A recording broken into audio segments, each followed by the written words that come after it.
And we're back again today for the second day of the second week of the Benelux Open Tour. My name is Bojo. On that side of me is my good friend Bobo Jack. We're Hype Shoutcasting on the 7am channel, bringing you some more games. What do we have in store for them today, Bobo Jack? We have more games in store indeed, and today we're gonna start it off with KVM Academy versus Ion Academy. We had a little bit of a delay as Ion Squad is now filling up the lobby, so we're waiting on them to come through. Both teams have not dropped a game in this qualifier number 2, and I believe at least KVM. I'm not 100% sure, but KVM is now further in the qualifier than they were last week. So yeah, it's going to be exciting. Yeah, and on the ranked board, KVM is a little bit higher. They have 200 points now, and I believe Ion Squad has 100 points.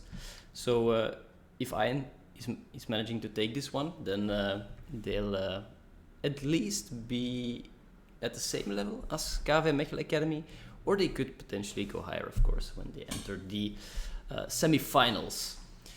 What are they going to pick? What can we expect during the draft here? It's a good question, of course, because the OPGGs we get are not always as perfect as you would expect or as you would want. We have no mid laner in the OPGG for Ion Squad, so I'm not 100% sure who that's going to be. Of course, on the side of KVM, we saw them last week against 7am. They beat them 2-0 in the round of 16. We have Mortar, of course, on that Wukong, devastating Wukong we've seen in the past several times. And so that's something that I'm expecting to either be picked up at least once or banned away from them. And then, of course, Henk last week showing us a very, very strong showing on the Orianna. His Zoe gets banned almost permanently. So he then goes over to he defaults onto the Orianna, which is perfectly fine and works really well for him. So I'm expecting those things at least on the side of KVM. On the side of Ion, a little bit more difficult depending on who's going to play. It looks like the sub of Nukori is going to play. That's the name, by the way. That's not. Maybe it's also a sub of Nukori. I have no idea. Could be. I also think it's probably just going to be Titus with another strange name that he's given himself. But he has things like Gwen and Viego in his arsenal. So I'm expecting at least one of those being picked up or banned as well. Definitely. Yeah, he has been playing those new additions to the game a lot lately. You might say that he is basically only playing those champs on this account. So Viego and Gwen might be something that KVM Mechelen wants to ban out or pick themselves, because of course when we look at the champion pool for these players, new champions usually do not tend to show up immediately because you can't have that many games on them. But as you can see in the international stage and everywhere, they're very popular and extremely strong when they can get that ball rolling. So Gwen and Viego might be a good possible ban for KVM Mechelen, as well as possibly Quinn, depending on who is playing top, because I've seen in the roster for Iron Squad there is one gigantic Quinn OTP, but I'm not sure if that top laner is playing today for them. I would want to see it though. Yeah, same kind of goes for the support of Ion Squad. They have an account Iteri which is basically a Janna one trick, 177 games on the Janna with 56% win rate, which is pretty decent. So things like that are there. For the rest, they have Yumi, Karma, and Lulu being played as well. So very much a fan of the more caster type supports.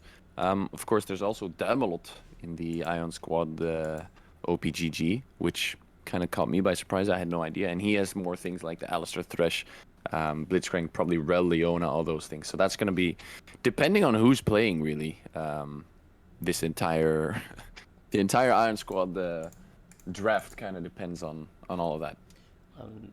Whoever's playing, it's always nice to see Iron Squad Academy versus KVM Mechelen Academy, just because of the rivalry that these two teams had in the previous Belgian League split with their main teams. And since then, it's always been a pleasure to see these two, just like you see a Sector 1 Academy go against one of these two. So yeah, maybe this is a little sneak peek to what we can expect in the Belgium League of their main rosters as well. When will they play again in the Belgian League against each other? Have you any idea? It's probably gonna be this week or next week. I don't think... Have they played each other yet? I honestly have no idea. Let me check really quick if the website for the Belgian League wants to work, guys. Well, we've seen the banger between KVM Mechelen and Sector 1 already, so that was a treat. And yeah, so they played each other in week 2, and KVM took the win, so they'll be playing each other again in week 6. That's going to be not next week, not the week after, but the week after. So 3 more weeks left before those two meet up again. Are you still in the lobby? No. Okay, I'm not. The lobby disappeared, but I'm sure we'll get an invite soon again. Have to do a little remake. Is there a time limit on how long a lobby can be open? There is a time limit, but I think it's like 45 or 59 or 60 minutes, something like that. It's pretty long. We don't know how long they've been there already. So that's true. That's true. So there is a time limit actually on the custom lobbies. So maybe it expired. I don't know. It's a bit weird what's going on here. All right, we'll wait for the invite to get things going. We still have the draft open. If they start, we'll immediately switch over to that one so we can start the game. I wonder if KV Mechelen Academy is going to do the same jungle trick that they have been doing since the start of this year, and that is basically, if Hecarim is open, pick Hecarim. They never really went away from that pick, even though he has had so many changes in his scaling. And as we used to see with Ollie, Nomis does the same thing. He just picks the Hecarim whenever he can. So I wonder how that is gonna turn out for them. It's Nomis. We saw him on the Hecarim last week, which was a pretty strong showing against 7 AM. Had the ult knockbacks down completely, which worked really well, of course, for them, taking the 2-0 victory eventually. So yeah, chances are that Nomis is going to pick up the Hecarim again. Of course, he has things like a Lilia in there as well, which doesn't get played as much anymore. Also, Ivern is part of his champion pool, which I always like to see because it's just an interesting champion, the way that works mechanically, etc. With the brushes and then the daisy and the fact that he can't really attack jungle creeps and all that. So. How much damage does he do as well? I mean, Ivern, I've been shocked lately when I see him in games how much continuous damage he does without you being able to do something about it. And I never thought about the champ that way because I always felt he was a little bit trolly. It was a little bit of a troll pick, because of his unique mechanic, let's say. But lately, I've been seeing Iverns who just spawn Daisy, throw the shield on Daisy, and build full. It's not cooldown reduction anymore. I always forget what it's called now. Haste, ability haste. A new cooldown reduction. Ability haste. And it can just keep spawning Daisy constantly. It's never on cooldown. So if Daisy was played, I would find it amazing how that pick would turn out here on this stage. And as we are contemplating the draft and the choices of these two teams, the lobby has been remade. The previous one was broken somehow. So we're once again loading into the lobby. Taking a little bit longer than expected before the start, of course. Iron Squad is still not in this lobby as well. Maybe it's them breaking lobbies. Maybe they're lobby breakers. Could be. Right. I will see if I can pull up the scores here for everyone to see of how the current open tour has been doing so far. But you gotta give me a minute. So KVM and Iron both not dropping a game yet in this second qualifier this weekend. was the first qualifier this weekend, but it's the second qualifier overall, of course, for the Open Tour. Which is really a strong performance on both their parts, of course. Not having dropped the game yet. Of course, today one of them is going to drop at least one game. And one of them is going to drop 2 games, and the other one might still go undefeated through to the next round. So, they're both really wanting to prove the fact that they are not beatable this time around. Well, any team is beatable because Trill won last time, so we'll see how good that goes. Trill is the team to beat in this endeavor. Absolutely. So the rest of the games, by the way, today in this quarterfinal is Team Thrill versus Moosh Gaming, who we saw yesterday, of course. Play versus 7M here in the groups. They beat 7M there. Then there's Iron Squad Academy versus KVM Esports Academy, of course, which is the game we will be covering here today. Bastards Esports is playing against the Genk Talent team. And then in the last quarterfinal of today, we have Connecting Esports, which had a really strong showing yesterday. Going 3-0 in the group phase, going 2-0 in the round of 16 versus the Dutch community team. And they will be facing off against the Starland Gaming Club Academy team in their quarterfinal today. I am not sure where these games are going to be streamed or not streamed. At least definitely welcome here on the 7M stream, of course, with myself, Bobo, Jack, my partner in crime, Bojo. Right, we'll be covering the Iron I've Squad. Managed to quickly smash something together, so normally on screen you could see the scores now, maybe not as clear as I would like, but then at least you have an idea who is playing now and what the scores were yesterday. Everyone who won the round of 16 yesterday did that in a clean 2-0 fashion. I mean, these teams are not really used to getting some resistance this weekend. So I'm wondering, are we going to see a 2-0 sweep between Iron Squad Academy and KVM Esports Academy? I don't really feel like that should be the case here. Probably shouldn't be the case.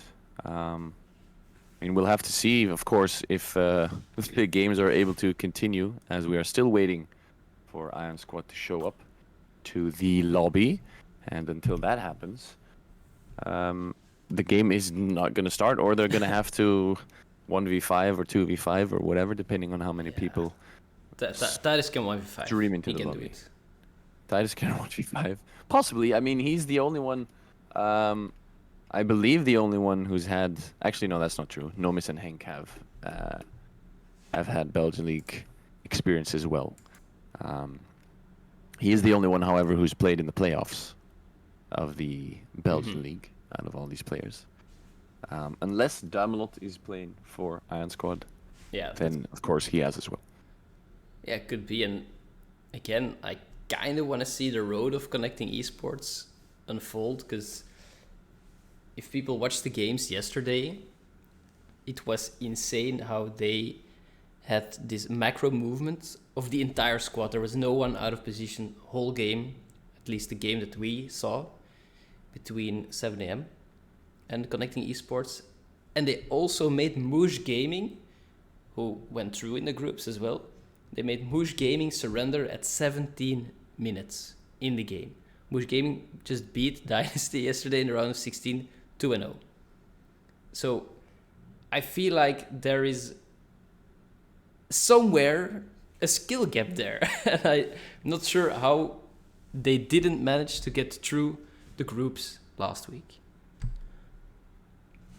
Yeah, something definitely changed for Connecting Esports as opposed to last week. As you said, they went 3-0 this week in the groups. They went 1-2 last week in the groups. Didn't go through to the round of 16. Now they haven't dropped the game. They beat Moosh Gaming, exactly as you said. Moosh Gaming has now beaten Dynasty Academy, playing versus Team Thrill, the winner of last week.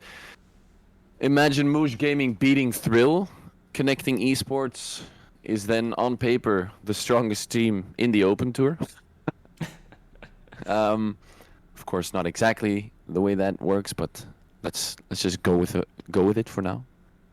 And yeah, so it is going to be very interesting to see how connecting esports is going to go through the rest of their journey here.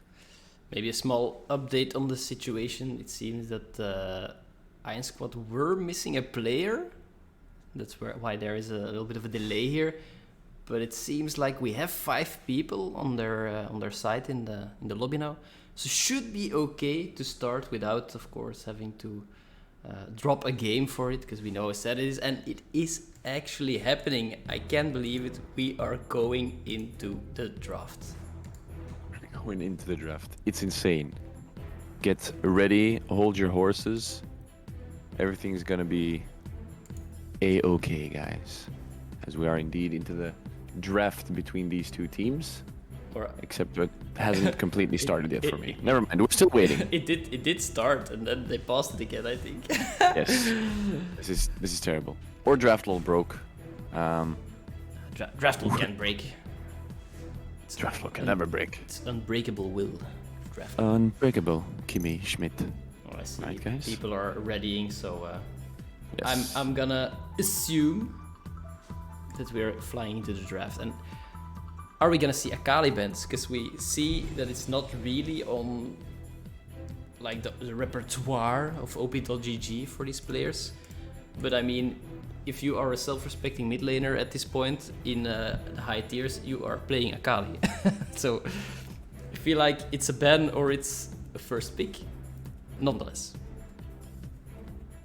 Yeah, Akali is very flavor of the month-ish, and also, of course, because she's pretty strong at the moment. We saw it yesterday a couple of times being picked up by 7 AM themselves, played really well. Of course, didn't always bring them the win, but the Akali was always a nuisance to be dealt with, and yeah, it depends on both teams, of course. But I'm assuming that both teams have some people who have been practicing it in solo queue, so will be picked up. Draft lol is apparently bugged, so we are gonna fire up a new draft lol in a moment now, as both teams are slowly but surely coming in to this first game between these two teams. Fixing it all. Fixing it all. Hyper speed fixing the draft. And we are into the draft right now. It eventually did work out. We got where we needed to get, namely in the draft, and that's where we start immediately with the Akali ban by Ion Squad. Gwen being taken away by KVM. They don't want to see none of that on this game. I feel like Viego is gonna go as a second ban from KVM, or at least Cartus, because they do have some Cartus enjoyers on the side of Iron Squad. Very flexible pick at the moment, since he's decent in the jungle, and the bot laner GG Sir plays it as well, so it's not something you're used to playing in, so might as well be better to ban it away. Yes, and as we talk about the Viego and Carthus bans, none of those are going to come through. We do have the Lulu ban, which is something that, which is one of the caster supports that the guys on Iron Squad like to see in their team. Zoe and Zerath get banned away from our good friend Henk. And then Ezreal being taken away as the last ban from KVM. And of course, Viego first pick. That's probably going into the jungle for Titus. Yeah, that was what we were afraid of. You can see that he has been playing those new champions a lot lately, and if you're not banning it, you must know how to play against it. And we've seen everywhere Viego's pop off, just resetting constantly. Different builds as well. You can see them go pretty tanky, bruiser-like. So it's not as easy as, oh, you can just CC him and blow him up immediately. No, he is packing a punch, and the Hecarim, as I said previously, typical KVM Academy comfort pick. Yeah, we can. You can almost say that's exactly as you did. It's a KVM Academy comfort pick. It's not even doesn't depend on the player anymore. It's just KVM No. likes to pick it up, and it's both champions on the side of KVM, of course, very expected with the Hecarim. We talked about it before that Nomis likes to default onto that. That Henk really enjoys going onto that Oriana after his. Zoe and Xerath have both been picked, and don't really understand the Xerath pick. Maybe Ion Squad had a comp that the Xerath would be strong against, as they go for the Corki and the Kog'Maw. I wanted to touch on the Luluban a little bit more because I wanted to say yes, Ion Squad has a Kog'Maw, so they can go Kog'Maw Lulu, but eventually they do decide to go for Kog'Maw eventually. Of course, Kog'Maw can be paired with a couple other supports as well, but with Lulu a lot stronger. And that's been taken away as the second round of bans is coming in with Varus as the last pick for KVM. Karma is their first ban. Now it's up to Ion to decide what they want to take out. Looks like it's going to be Irene. I think the Karma ban is really smart from KVM Mechelen, because Karma is like the substitute Lulu, you know? If Lulu isn't available, we'll take Karma. She also has a speed up, she also has a shield. She does what Lulu does, but a little bit less effective, has more poke in the lane. And even the Jenna has been taken away, so I'm kind of wondering if Iron Squad Academy would bamboozle KVM Academy by pulling a KVM on them and going AP Kog'Maw in the bot lane. Ooh, could of course very well be a Kog'Maw in the bot lane. That would then mean that they have a lot of AP damage with Corki and Kog'Maw. Of course, they do have the Viego dishing out the AD damage. Gangplank being locked instantly here. It's fine. I think they have their AD source now with this Har piratey man who is doing so much damage. So basically at this point, one of the few caster supports that are left is Yuumi. I don't know how well Yuumi pairs with Kog'Maw. I'm not sure. I don't think it's the greatest. It's fine. It's fine. It should be fine, but you know. Ooh. Soraka. Right. Never mind. Not seen that in a while. I mean, I don't mind.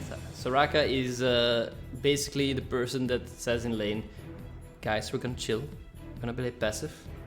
We don't want any trouble here. If you hit us, I'll heal. See if that is what they are going for. And the Nocturne they have, if they log it in, that's gonna be a solo lane Nocturne most likely. And this means that they have so much all-in potential, and the fact that KV Mechelen picks this pairs so well with the bans that they do, because a Jenna, Karma, Lulu, they really prevent you from popping the backline or from engaging. They ban everything, they pick the Soraka, and yeah, she can sustain someone in a fight, but not if they're 100-0. She can't do anything, she can put a silence down, but it's so hard for her to do it on her own, because there are not really any other champions that can peel effectively for the Kog'Maw here. So we'll have to see how that one turns out. I love the draft for KV Mechelen. Yeah, KV Mechelen has a really nice all-in potential. They have some ball delivery systems as well, of course, with the Nocturne and the Hecarim. They have some protection on their Varus with the Braum and the Oriana as well. A lot of CC in the bottom lane as well with the Varus-Braum combination.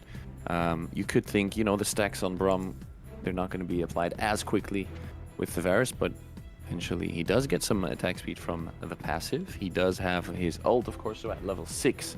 It's going to be scary for the Kog'Maw, or Soraka, rather, if they can focus her down, to be able to get out of that CC.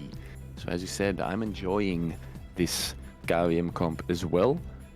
The Iron Squad comp is a bit more interesting. Yeah, I'm not sure where they wanted to go with the comp. I see more a poke comp in this, depending on how they're gonna play it out. But you have a lot of poke on the Corki, on the Kog'Maw, on the Gangplank. And then Viego, he is a little he is the odd one out in my opinion. I mean, I could see them poke someone down and Viego finishing it with a flank. But I feel like they pick Viego early because they just feel like he's broken and they want to play him. And then they went the other route, going for the Corki blind because Corki does fine in the most matchups. and I wanted to go Kog'Maw, but all the supports were banned, and then they had the default. Like maybe there is a greater picture that I'm missing, but I feel like KVM Mechelen won this draft hard. Yeah, I'm gonna join you on that conclusion. Kind of like KVM Mechelen's draft a lot more. Also like the Nocturne top, which is interesting. I haven't seen that as of yet. Up till now, of course. So that's no one as well. I don't see a game with these drafts where if KVM Mechelen Academy groups that they lose any fight. Unless they botch it in the lanes and someone is super fat and can 1v5 on the side of Iron, but I don't see them losing a team fight. I feel like Iron will have to split. That is their option. Just split push with Viego and clear the waves with the rest, because they have a lot of wave clear. I mean, Gangplank wave clear is great. Corki as well. Kog'Maw potentially has great wave clear. And they don't have to get poked down by the Varus because of the Soraka. So KVM Mechelen basically has one option, and it is dive all in. But they need to stop the split. So I see the win condition in that regard, but I can't recall many games in Open Tour that we have seen a comp successfully execute the split push tactic. So I wonder if this is the plan for Iron Squad. They have the ability to do so, of course, with Gangplank, even with Viego, who can probably split push pretty well. Of course, Viego in teamfights is very strong as well, as he has his built-in Lil you can't reach me move on his ult. The Lil. And he can basically do that over and over and over again if people die, of course that is. There's just a lot of damage. Slight requirements. They need to slight die. requirements. They do need to die, but there is on the side of Iron Squad really much damage. The side of KVM, of course, has a lot of damage as well, but with a Gangplank, Viego, Corki, Kog'Maw, there's so much scaling ability in there. There's so much late game with Gangplank, Corki, Kog'Maw. Not 100% sure. I think Viego scales really well into the late game as well. Not 100% sure on that though. Yeah, he is nasty, but that's... Well, at least the other three scale really well into the late game, so that's going to be one-shot potential. He just scales so well with few items. He don't need that much items to pop off. 1 or 2 items and he can go. He can go for the money. Blade of the Ruined King is basically a must-buy for him just because of how his passive works with the double hit. He already has that percentage health damage on his passive plus the blade. I mean, it's good that KVM Mechelen don't really have a tank in the top lane because he wouldn't be able to do anything. I'm not sure. Hecarim, usually with the new changes you should go more damage heavy on him. At least Riot is trying to promote that build. Because he scales better with AD now than the full tank I one-shot you build. Doesn't really happen anymore. And then you have the Braum. So Viego, he's the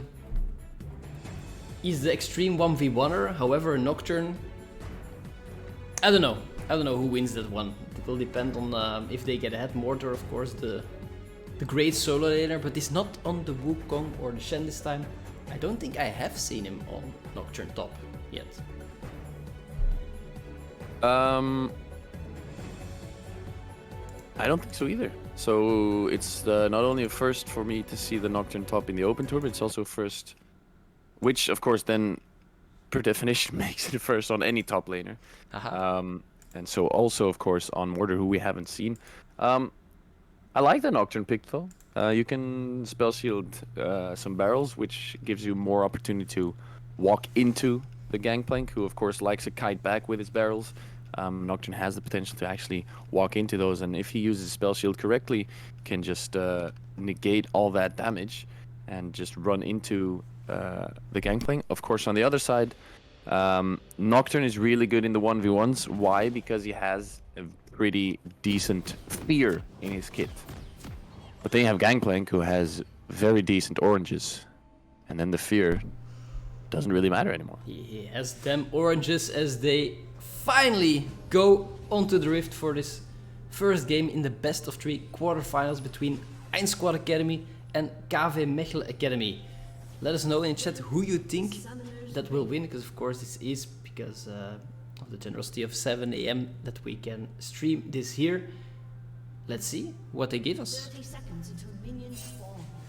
As you said, both teams loaded in. Once again, we do see the Great Wall of China on both sides of the map. Neither team wants to go for an invade. Both teams just gonna play it safe, gonna show themselves where they should be. Nothing too crazy. And it looks like both junglers are gonna start on opposite sides of the map. Viego's at his blue buff. Hecarim running down to his red buff right now. To his blue buff. And went for a little base for the sweeper. Varus went for a sweeper as well. That's gonna be a lot of extra vision denial on the entirety of the map. Yeah, you don't see it that often that Varus goes for the sweeper. That does tell me that they want some pressure from Nomis on the bot side, or at least pretend that he's there, that they are not able to put the vision up, because Soraka, Kog'Maw, they have no CC. They have not really a way to stop this Hecarim of jumping on them. So the early ganks could be devastating for them, especially if they focus Soraka. She can't heal herself. It's such easy pickings if they get a concussive blow off on the Soraka early. Yeah, Soraka's gonna be the one they need to focus down on the side of KVM versus Iron Squad here. If you take away the heals, then of course it's gonna be a lot more difficult. Whereas we all know focusing the AD carry next to the Soraka is not that easy because of all the heals coming through. A little bit of poke, of course, on the side of Iron Squad's bottom lane as well, with the Starfall and with Kog'Maw's. Well, his entire kit is basically poke. Yeah, they can definitely win this lane if they're able to chunk down the Varus. They do not have any sort of resistance there. He did buy the longsword with 3 pots, so he's expecting to take some damage there. Of course, those pots don't last forever. We'll see how far he can get with that extra HP in his inventory. Oak continues to rain down on the bottom side of the map versus KVM's bot laners. Varus at half HP at this point. And Henk versus Corki. I don't know why I said Henk and Corki and not just Orianna and Corki, or Henk and Henk. It's Henk versus Corki. Hank's Orianna, of course, as we've spoken about before, really strong on that champion. I haven't seen Corki all that often. Corki was actually played yesterday by Moosh Gaming against Connecting Esports, and it didn't really turn out all too great for him as we have the first gank of the here. Flash from Bad Pie, is it going to be enough? Not at all, not even close. The Flash to get out of that one. Has his TP to get back in, though. That's the power of the Hecarim, of course. He is speedy and he can do some decent early ganks. Nice chain of CC as well in the bot lane. It really going low and gets picked up as well. And this is a double kill for the bot lane. Can the bot Kingdom survive here? The passive is sticking. Ooh, he just dies on the minions alone. And this might be a trade for Iron Squad Academy as well. Double kill for the Viego. That is not what you want to see there. Yeah, the guys on KVM, they found the stun on Soraka. They went for the follow through as well. They had no vision, however, in the bottom side river, and that's when Viego can just come in and help them out. And he even then left Varus to die against the Corki passive. Corki passive? It's against the Kog'Maw passive. I was watching Corki. I saw... Yeah, against the Kog'Maw passive, sorry. Varus did have flash up, so he could have flashed away from that, but then eventually Viego would have picked it up anyway, so good job by him to keep his flash there. But yeah, double kill for Viego this early on. He can start roaming around the map, being a nuisance for everyone. Yeah, so for KVM, they did a good job. They effectively traded the 2v2 in the 2v3. But the 2 kills fell into Viego's lap, so he's the one running with the gold. And if there is a champion that I'm scared of feeding in this game, it is either Viego or I would say Gangplank. I mean, they're all scary, but there is not really any protection for the Kog'Maw, so I'm not really worried about that one. You should always be able to kill him with Hecarim and Nocturne on your team. Corki can be a nuisance as well, but not as much as Viego at this point in the game. Yeah, Viego's gonna definitely be one of those. He is, one of those champions where if he gets ahead and he starts he can just really run around team fights, dishing out a lot of damage, going in and out of aggro as well with the ultimate, with the fact that he can turn invisible, because sure, why not? Also, I think he gets extra resistances if I'm not sure. When he's in his shroud thing. Yeah, Harrowed Path, I believe, or something that's called, but he gets extra resistances, so it's so good for him as utility, and you can see him using it to zone them as well here. Gonna be the first streak of the game, highly contested here. Hecarim gonna try and jump out of that one. He's gonna be able to, as Cannon Barrage is gonna come down to help his team as well. Oriana, of course, has that ball. Destrom actually jumping in here. Not sure if that's the way to go. Shockwave is sombreroed. Whips that one. As Iron Squad are gonna be able to pick up the Drake. Paranoia gonna come through here, gonna find the kill eventually for Varus, who finds the Soraka. So it's a kill for Drake and a whiff Shockwave. Yeah, tagging the Star Child with that prompt passive without flash in the Dragon Pit. When a Nocturne ults on you, I mean, there aren't any more worse scenarios than that for a support to be in. You're just so helpless, and I kind of feel for Ethery here, because playing Soraka is not easy in a game like this, because you really need to be able to stand far back and heal your team, and once they flash away and you're standing there, you're like the Bard of the group, you know? The Bard of the adventurers. Your teammates have been slain, they left you, and you're there fighting the monster. With your flute. That never... with your flute. With your no, go away. All you can do is scream at that point. That rarely turns out well for the Bard in the group, with a flute or a small guitar of some sort. But yeah, Iron Squad picking up the first Drake of the game there. KVM still ahead a little bit, almost 1k gold ahead of Iron Squad here. Big deficit in CS though in the top lane, so Bad Pie doing a good job of keeping Mortar out of the game at this point. Great spell shield by him, however. As yeah, I'm kind of sad the Shockwave missed. Last week we saw Hank hitting some baller shockwaves, and the first one of today misses. That's kind of disappointing. I'm glad that you're mentioning the CS differential in the top lane, because it's so important Nomis gank there, because you are always gonna fall behind on a gangplank in a melee matchup, just because the champion is so easy to take over the lane. But this is something else Nomis going for it, but quick flash, definitely necessary. Saves him there, and it's better to flash early than later, so he doesn't have to survive most of his health bar there, and then needs the back anyway, so good reaction from Bad Pie there. Yeah, definitely a good flash by him. Keeps all of his HP. Ghost from Nomis was used there as well. Of course, doesn't have as long of a cooldown as Flash. But a good job by him, flashing early, keeping his entire HP bar. And now both junglers here in the top lane. River has been warded, so they could go for a little bit of a bait here, and they do go in on the Nocturne. He didn't know the Viego was there. He smacks in with his ultimate, gets third eventually. Is he going to be taken down? Yes, he is by the Paranoia. It is a 1-for-1 trade eventually. Now Hecarim with the chase. Nomis has to continue on to Bad Pie, but uses the Cannon Barrage really well, zoning away the Hecarim. It's a 1-for-1 trade in the top lane.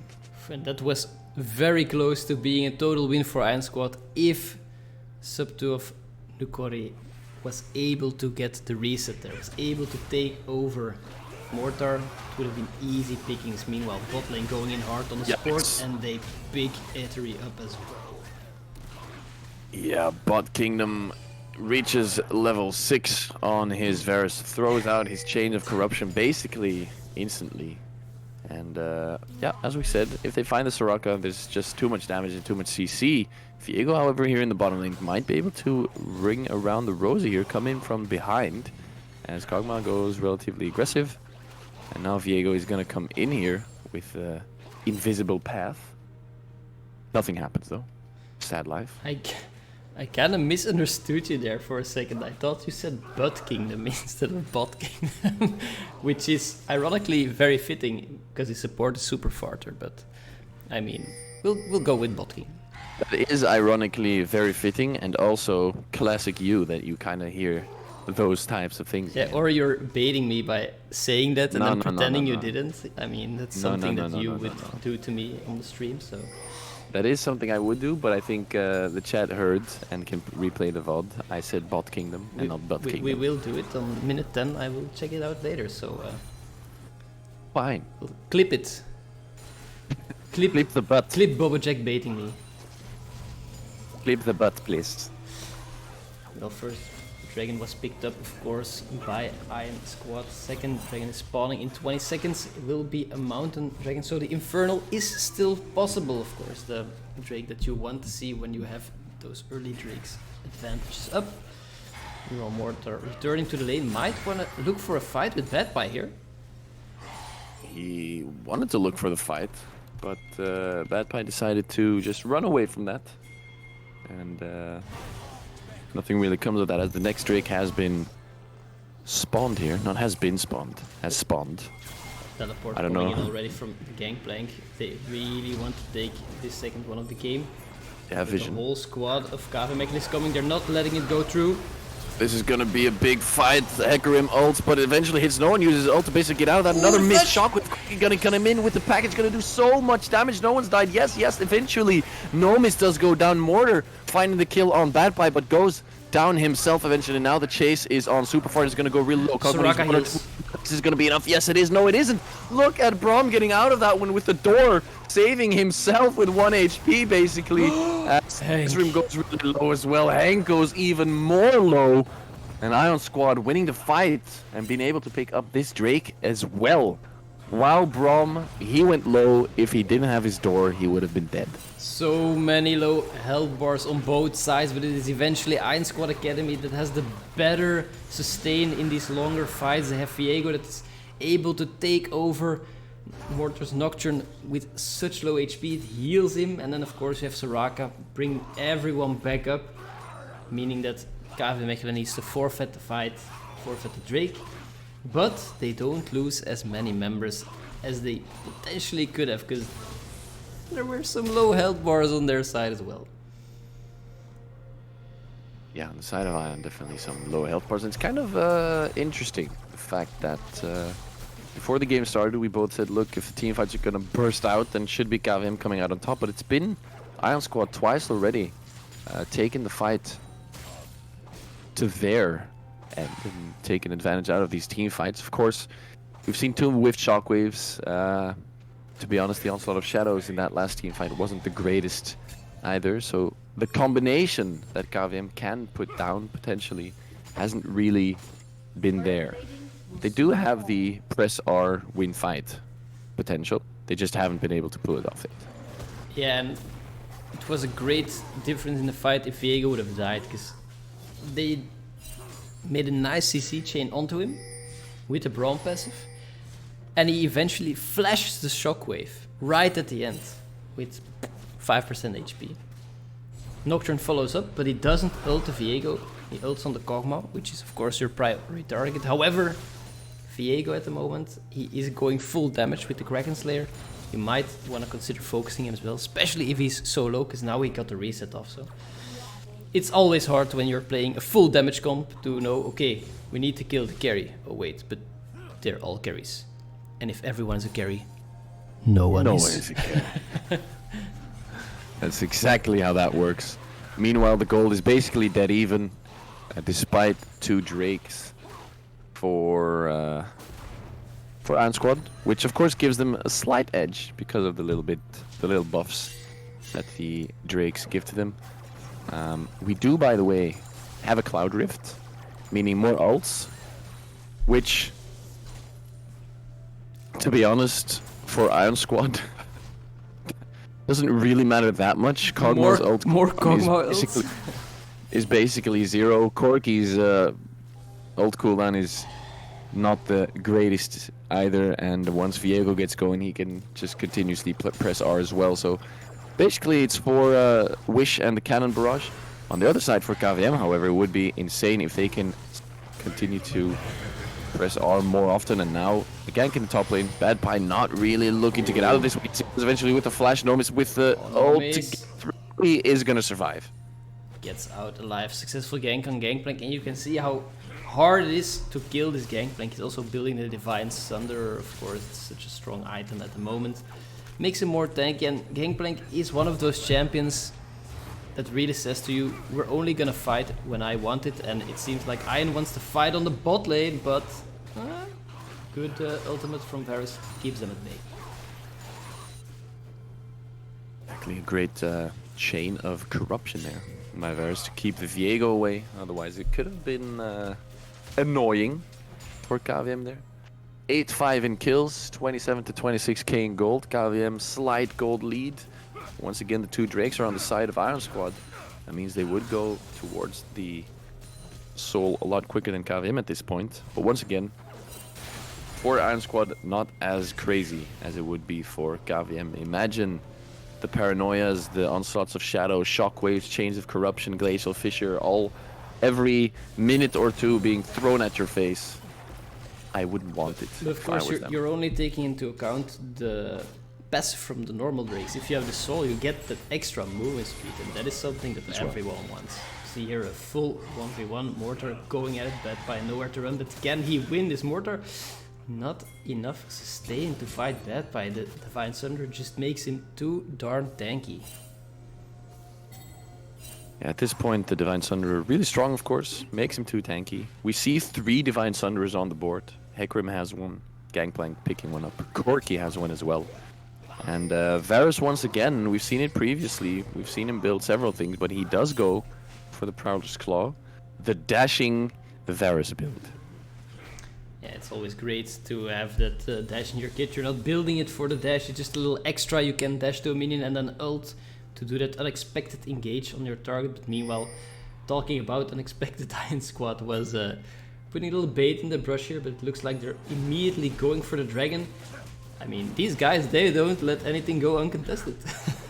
Yeah, the Drake once again going to be very contested here. Nocturne still in the top lane, has the teleport up, however. Bad Pie is in a bad situation, gets Shockwave, but with the oranges is healing quite a lot. Paranoia is going to come through, Bad Pie goes down eventually, and the Paranoia being used, then the teleport, but meanwhile the Drake was by Iron Squad, and KVM does not like this at all. They're going to go hard onto GG, sir, as the package from Deathstream is going to come in from behind the return damage! They find Varus eventually. Now look at the Viego in the backline. Is going to be enough to find the kill onto Nocturne as well. Look at this Corki damage at this point already, and they're going to continue. Oh, he's so fast, he's so fast! Into someone else. Is he able to continue and reach it? Yes, he is, but they go low. He doesn't go down eventually. Corki is going to be able to pick up the kill, the swap kill onto the Hecarim. And once again, Iron Squad coming out on top. It's crazy, these fights are so close. You can see the gold difference is non-existent at this point. But it's Iron Squad picking up the Drake, and that is so important for them, because now they're on soul point, which means, I mean, I would say KVM needs to contest the next one, but I mean, they're fighting for every Drake here. Only the first one was picked up pretty easily by Iron Squad, but these fights, they're so close. Yeah, it's as you said, these fights are super close, and somehow it feels like Iron Squad coming out on top in a lot of these fights, but KVM has 4 more kills than Iron Squad. I'm missing something somewhere. Well, when we see these fights, all the health bars go low. They almost go to 0, but that's the thing. They don't reach 0 because Iron Squad has a Soraka. It basically means they need to go through way more health than that Iron Squad needs to. Eventually, Desrim escapes there. Good Valkyrie away from the Chain of Corruption, but gets tagged by Piercing Arrow and everything, and he flashes away. Can he get away from this mad pony? The heals, the Soraka heals? Not. He should be able to go down eventually. And it's going to be a double kill for Nomis here. A good flank by the Hecarim, jumping on to the Corki, but he survived for so long with the silence from Soraka there, heals from Soraka there. It was just so much extra HP that they needed to burn, as you said before. And eventually it takes a lot of time and damage for, and even Brom's ult to take down this Corki. But it seemed like Braum was just like, dude, I'm getting sick of it. I'll just ult you if you're not gonna go down. You know, And he did. I just think about it. With the Warmox buff, it's actually a great second item for Soraka now. She can just rush Warmox second item Oh yeah. and True. be able to endlessly heal everyone. They can do the poke game in this case, because they're never gonna be outpoked with Soraka. And if they engage, I feel like they're doing fine in the 5v5s, which is something that I didn't really expect them to be able to do. I think the only really flippy thing is that Viego is full damage, full glass cannon. He has Kraken Slayer, is going for Blade Ruined King next. So if KVM is able to pick him off, to really focus him down early, it's not going to be that hard, then they will win those fights. Of course. Oh, Viego boy! his ball for vision and then needs to flash over the wall basically instantly. Would have probably got one shot if he just stayed there and fought toe to toe with the Viego, but the instant flash. I think building Blade of the Ruined King on Viego is obligatory, Yeah, it's because I mean there's no way you don't build it. Also, the fact that Iron Squad is able to work in these team fights so well, I'll just hold that real quickly. Zank is gonna get the dive, and look at Viego just not caring at this point anymore for the turret even. So yeah, there's just so much damage on the side of Iron Squad, and unless KVM is able to blow up 2 or 3 targets at once without them being able to do damage, Iron Squad is always going to do a lot of counter damage before the fight actually ends. So that's probably why they're just doing so well. Who's the main target on the side of Ion? Who do you focus? I would focus Viego every time. He's just the guy that starts to reset, and you'll never win once he starts resetting. It's just way too hard. He gets all these extra skills that start off cooldown. You can't really compete with that. You do want to 5v5, KVM still, and they see the Viego, target is known. You go in, wishes used to keep the Viego alive. Is it going to be enough? Yes, it is. Viego survives. Paranoia once again used for the rest of Iron Squad not being able to follow up, and then the teleport going to come through. Now Corki might be in a little bit of trouble. Has the package, of course, does quite a lot of damage. Corki needs to get out of this one. Kog'Maw, meanwhile, doing some poke damage. A lot of poke damage coming in. Getting pincered. Well from the gangplank. They are going to get pincered eventually. Glacial Fissure needs to be used. Their super part is going to go low. He got it's the shutdown eventually as Mortar in the backline versus Bad Pie here. Needs Nomis as well, but the rest of Iron Squad is there.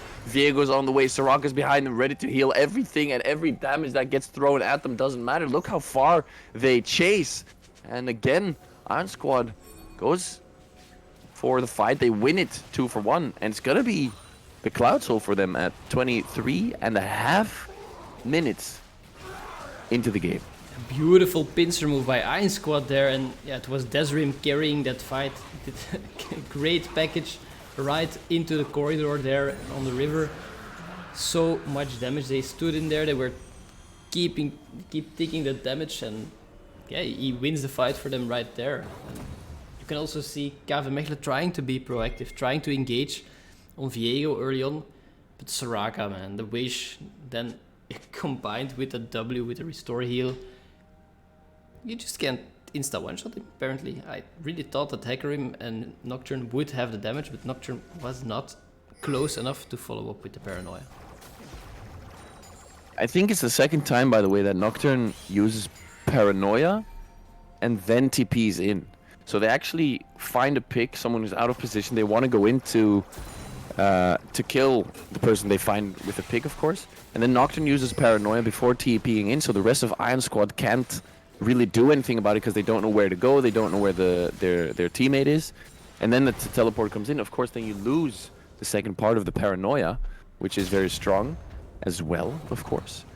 But they've tried that twice and it hasn't worked twice. So maybe they should stop trying, or maybe Iron Squad is just too good this game.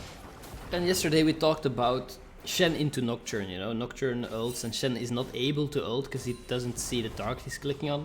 It's not the case for Soraka. She sees Nocturne ult, his team says, yeah, I'm low, ult me. And she's just dropping those heal bombs on everyone. So I like the pick into Nocturne, because I feel like that's how they tried to save this comp, which was for me wacky in the draft, but they are executing this so cleanly. They have the soul now. KV Mechelen is doing what any team is doing when it's rough. They set up a dead brush. They tried to look for another pick, but it was warded. Was it warded? No, it only just now got warded. Dragon is not up, sorry. Baron is up. And that's where both teams are gonna hang around at this point. Both teams really wanting to fight so much in this game. They're contesting basically everything there is on the map. And at this point, it's gonna get more and more difficult for KVM, I feel, because of the scaling on the side of Iron Squad with the Corki, Gangplank, Kog'Maw, Viego. As you said before, yeah, sure, you're gonna be able to, focus the Viego, but if you're not able to focus him down instantly, he's gonna be able to ult, you can't hit him. Meanwhile, Corki, Kog'Maw, and Gangplank are just free hitting on you. It's not as straightforward, I feel, as just, let's kill Viego. Definitely not. I mean, threats are plenty. Nomis is trying to do something, but this Corki is very strong. Oh, good flash. Hank with the clutch shield saves his jungler there, but the Baron is being started. Oh my god, Corki gets out of that one. Now Mortar in the wings, gonna look to stop this Baron. Are they gonna be able to? It doesn't look like they will. Nocturne still in the wings, waiting for his Paranoid to come in. Is he gonna fly in? Yes, he is. Looking for Viego. It's not gonna be enough, however, as Baron gets taken down. Bot Kingdom finds the Viego, so this might be good for KVM. They lose the Baron, but they still have all 5 members alive. They all are under half HP. Ooh. As Desert takes down Hank. Another flash needed there from Varus to get away from the barrels that Bad Pie is throwing at them. Look at the chase once again. They go so far into the side of KVM, but eventually they decide to take the trade, take the Baron. And Iron Squad winning the trade on the map again. And with this Baron, they will find the first mid-turret for them as well. It's so well played by Iron Squad here. Super Forte trying to go in again. Can they find GG Sir? The heals are so much Corki! Oh my god, it's a double kill and a triple kill from Kog'Maw. Yeah, well, you know. And now Nomis might be in between a rock and a hard place. The chase is not going to come through. Nomis needs to back. That damage was ridiculous. And this is... You kind of have to feel that it's over for KV Mechelen at this point. I mean... There are way too many threats, and it feels like KV Mechelen is not able to finish any of them off. And one of the big things this game, I feel, is that Hank is not the god shockwave giver as he used to be in the games that we've seen so far.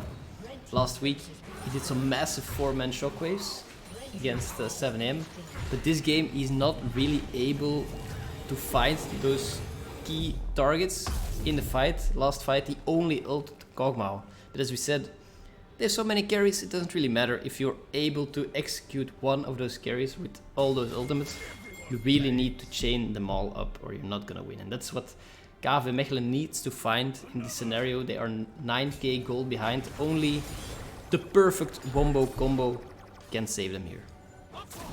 Yeah, and even the perfect wombo combo at this point might not be enough because of the Soraka, of course. You can wombo combo if you don't one-shot them, which I'm not sure they're able to do at this point. And then the wish comes through. They're basically all back at 75 to 100% HP, which, yeah, after that, it just gets so difficult for KVM to do anything because their front line isn't really a front line. Look at Super Farty. He's not that tanky at all. Nomis is pretty tanky, but it's not going to be able to take any AP damage, which is basically... That brush again here. They really want to try something, but Iron Squad Academy, they're not sleeping. GG Sir checking every brush with that living artillery. Very smart of them to run in there, because yeah, I said it before, you see it every time. The team is struggling, they don't really know what to do. They say, okay, we need to find a pick. We can't play the map. Just sit in this brush and pray that they, they pass by. Elder is spawning.